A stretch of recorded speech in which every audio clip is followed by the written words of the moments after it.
Hi, may I speak with someone from service? First, one moment, please. Thank you. Hi, Tyler. I have a 2023 BMW X1, and I was wondering how much would it be to do, what's the average cost for an oil change for this vehicle? Can I help Hi, I have a question for the oil change. I have a 2022 or 2023 technically Lexus UX250H. I just want to check about the oil change. How much would it be to do an oil change? What's the average cost? Brilliant. Okay, awesome. I just wanted to check. Thank you. Appreciate this.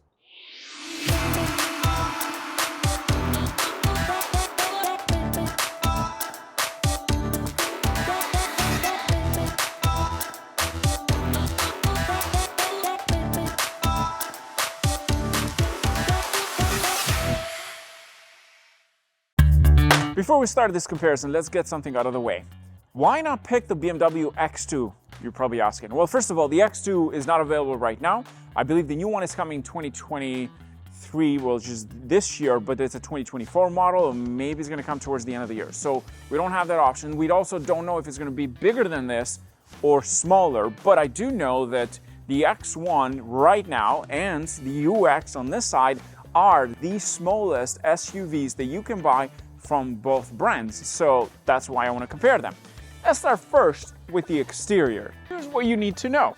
The BMW has a few options for paint choices, more than the Lexus. Also, wheel choices in comparison to the Lexus. Now, which one do I like the most out of the two? I think the X1 looks better. 10/10. Definitely looks better. The front end, the rear end, it looks bigger as well. This has very quirky, weird design. I don't like it very much. Lexus does have some beautiful vehicles, but this one is probably the worst out of all of them. I just don't like how this thing looks, and the rear end doesn't even look any better, and it is smaller than that. Next thing we want to talk about is tech features. So what do you get with these two? Front end, both have LED headlights, as you can see. The Lexus at the bottom here has those corner lights that when you turn, illuminates left or right area. And the X1 doesn't have any fog lights at the bottom, which this does. Just some things. The next thing I want to talk about is design of headlights. I love how this is shaped in comparison to the Lexus, which kind of looks exactly the same as the IS500, that arrow pointing towards the center of the grille. Also, this grille over here, not the biggest fan. There's too much going on. Tire and wheel setup. Currently, what do we have? On this side, the Beamer has the winter package, which has 19-inch wheel, and these are the Continental tires. They're great for winter. On this side, the UX has the Continental as well, but this has an 18-inch wheel, and these are, of course, the winter tire package. Now, let's go to the back side. The first thing you need to know is that the X1 has power tailgate. It opens automatically, and you also have a button at the top to lock the vehicle. Space-wise, no doubts, you'll get more space in the X1. In fact, if you look at this, this is our rig for the camera. I couldn't fit this in the Lexus because it wasn't wide enough. Just something you need to know. Now, let's jump into the Lexus side and let me show you what the Lexus offers. Lexus does have some interesting things. So for example, if you're having a coffee, you want to put your phone somewhere, you can just put it right here. There you go. So that works. It's a design that actually works. It looks ugly, but it works. I like that. The next thing this does offer is a manual tailgate. So you don't get a power one. You have a button over here, you press that and you open it. And then space-wise, well, take a look at this here. I can't fit anything else. That's it. That's pretty much it. Maybe a little bit here in the center, but that's it. This has the smallest cargo space in comparison to both. And of course, there is no power tailgates. Now, let's jump into the second row, and let's start first with the Lexus. The seats are put in a position as if I'm the driver or the passenger.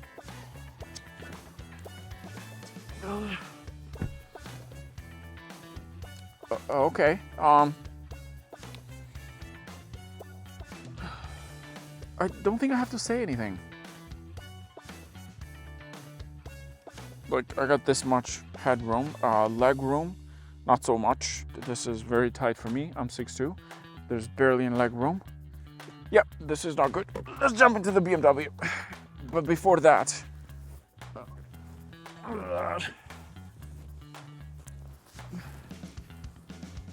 here we go. I'm out. I've set the seat in the front as if I'm the driver. Okay. First of all, I'm sitting so much higher off the ground in the second row for the Beamer. More space, more headroom. We have a beautiful panoramic roof all the way across. I like this. I like this quite a lot. And I did a review, a single review on this. You can watch that review. The link will be in the description below.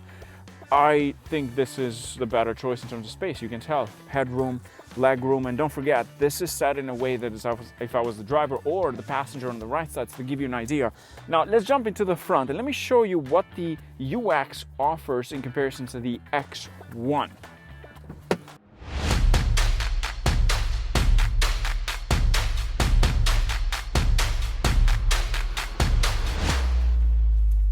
Here we go. Oh man, this is cold. Better turn on the heated seats, which this has for both sides. Okay, you're done. Perfect. First of all, not the most advanced out of the two. We have a digital screen, which is smaller than the BMW. What I do love about this is the gear knob right here. Easy to use. I love gear knobs. Nobody complained about those. We have an EV mode because this is technically a mild hybrid. The cluster is not fully digital, but I also remembered something. This has these buttons on the side over here, which I remember my IS 500 had it, or the LC 500, so it's that kind of similar design. Steering wheel is nice, beautiful leather. We got all the switches here, which look like they came straight out of RAV4. In the center here, we have the climate unit, nothing crazy. We don't get any wireless charging pads. There is no built-in map with this infotainment display because this doesn't have that map subscription. You have to pay separately for it. You get Android Auto and Apple CarPlay. This is easy to use. You don't get a 360 camera. It's just a rear camera with parking sensors. But let's just say pretty basic. Now let's jump into the BMW and let me show you what that offers. Okay, into the X1. The first thing you notice is the curved display, which is beautiful. We have the cluster infotainment display on the right side. There is a wireless charging pad right in the center here, which, by the way, it has like a quarter fell off. It has this clamp on the front to hold the phone. So you do that, and I hold the phone so that the phone doesn't fall off when you're driving, which is nice. This doesn't have a gear knob. There's just the center here, which you can control the infotainment display for some things, like your driving modes, but not everything. I wish this had the standard unit that most BMW have, that you can control the display, because I love the way you work with it instead of using that so that fingerprints are not everywhere. Unlike the UX, you don't get a climate unit in here. There's only two buttons for the front windshield and the rear side. The climate unit is into the infotainment display. I do like buttons. I will say this. I do like buttons in that I'm not a biggest fan of this, especially my camera guy was having a hard time. It's like, where is the heated steering wheel? Because you don't see it anywhere here. So you have to go like into the menu. Unlike that one, which does have a physical button. But it's easy to use once you know where it is because it have access straight at the bottom. The other thing that you get in here is the full 360 camera, as you can see. There's also assist parking. Now this is the fully loaded X1, so keep that in mind. There's a panorama view. You have assisted parking in this case. There's different modes that you can play around. There's like 3D view of the car, and look at that. And if you go into more, you also have car wash view. So if you go to a car wash, you press that so you have a better idea what's around the vehicle so you don't scratch it. Now let's put it into park mode. There is different driving modes with the BMW, similar to that. In here you have personal, sports, efficient, expressive, and every time you press one of those, it kind of changes the mood of the interior. The next thing this does have, if we go into the settings, it has a camera at the top over here that you can turn on. So you press into interior camera and look at that. So let's just say if you have kids in the back and you want to look at them, you don't have to look at the mirror. You can see through here, and you can also do self-timer and all sorts of things. So you can take pictures as well if you want to take pictures. It also does have a dash camera installed, so it records all the time. So you have Drive Recorder. It's an app, easy to use. Absolutely love the way the BMW is designed in comparison to that. And it's also much more spacious inside in comparison to that, especially for someone my height. I love the interior. You got so much space underneath this part over here. You can put your phone, your bag, 2 cup holders as well. This also has USB-C ports. I like the fit and finish of the BMW, that's for sure. Now, next thing we want to talk about is how do they drive and how much do they cost?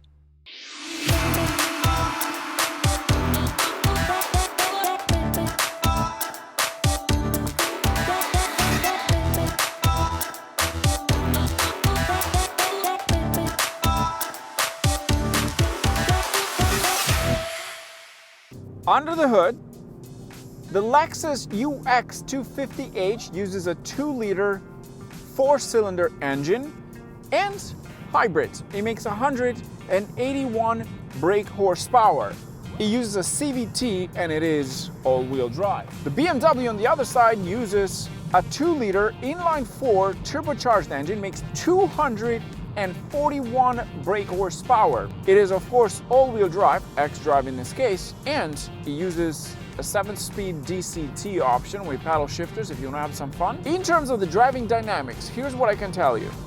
Because I did drive the X1 not too long ago, I did a full review, of course that link will be in the description below. The X1 feels higher off the ground. This to me feels like a sedan. You're sitting low. You might like that. I don't mind it. I actually enjoy this in terms of the sitting position. It's not sitting too high. That's one thing I didn't like about the BMW as far as I recall. It was sitting too high for someone my height. Cabin noise. It is more noticeable in the UX than the X1. I hear pretty much the winds. I hear the cars. It's not well isolated.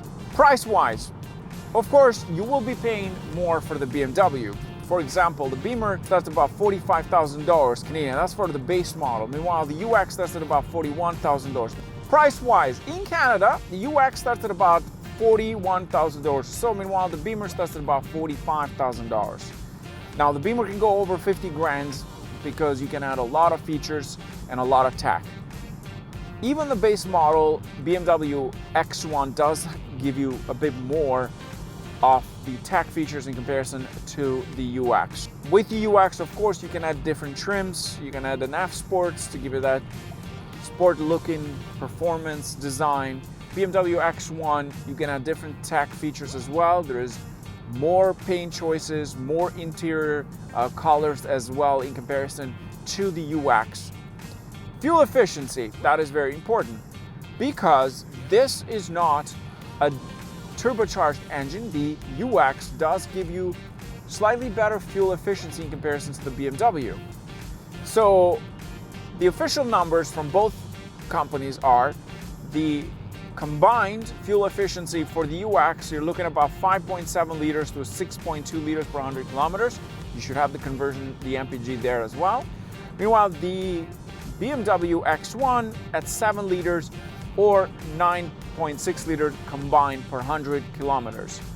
So yes, there is a bit of a difference in terms of fuel efficiency, but that of course has to do more with the weight of the vehicle and the horsepower that the BMW offers in comparison to this.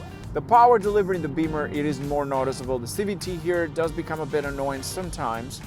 The suspension system is almost similar, I would say. I couldn't tell the difference in terms of the stiffness or how they ride. I think they're both similar. They're not too far off each other. Space for the driver, I do feel like I have more space in the BMW X1 because it is a bit larger in comparison to this, especially the new model got bigger. Visibility in this one, it is not the greatest in comparison to the X1. The windows are a bit small, left and right. Even the rear one, it's a bit small. The BMW feels more roomy on the inside. And of course, you get a bit more light in the BMW because you got that panoramic roof, which of course increases the bit of that brightness and gets more sun. And you can also close it. This does only offer one single in the front, so you could open it with manually adjustable sunshades if it's too much sun coming in. Now, the last part. Can I help you? Hi, I have a question for the oil change. I have a 2022 or 2023 technically Lexus UX250H. I just want to check about the oil change. How much would it be to do an oil change? What's the average cost? So the UX is $139.95 plus tax. And there is no special, like my wife has a BMW and she gets 3 years of free oil change. You guys don't do any of that. But can you pay extra for it, for example? There is an extended care package that you can buy, and that will include a couple of services. Okay, so the oil change is $139.9 plus, so $140 plus tax. That's correct. Hi, Tyler. I have a 2023 BMW X1, and I was wondering how much would it be to do, what's the average cost for an oil change for this vehicle? Well, the maintenance is covered by the manufacturer for the first 3 years or 60,000 kilometers. But what would it be what would be the average? Yeah, so after that point, you're probably going to be looking at just south of the $200 range for the oil change. $200, and does it take like a specific special oil? It does, but I'm not sure of what that specification is. Usually my parts department does take care of the Perfect. all of that stuff. So for the first 3 years, BMW takes care of the oil change. Yeah, so they take care of the oil change, the vehicle checks, the air filters, the microfilters, the spark plugs, and the brake fluid, if any of those services come up during that time. Brilliant. Okay, awesome. I just wanted to check. Thank you. Appreciate this.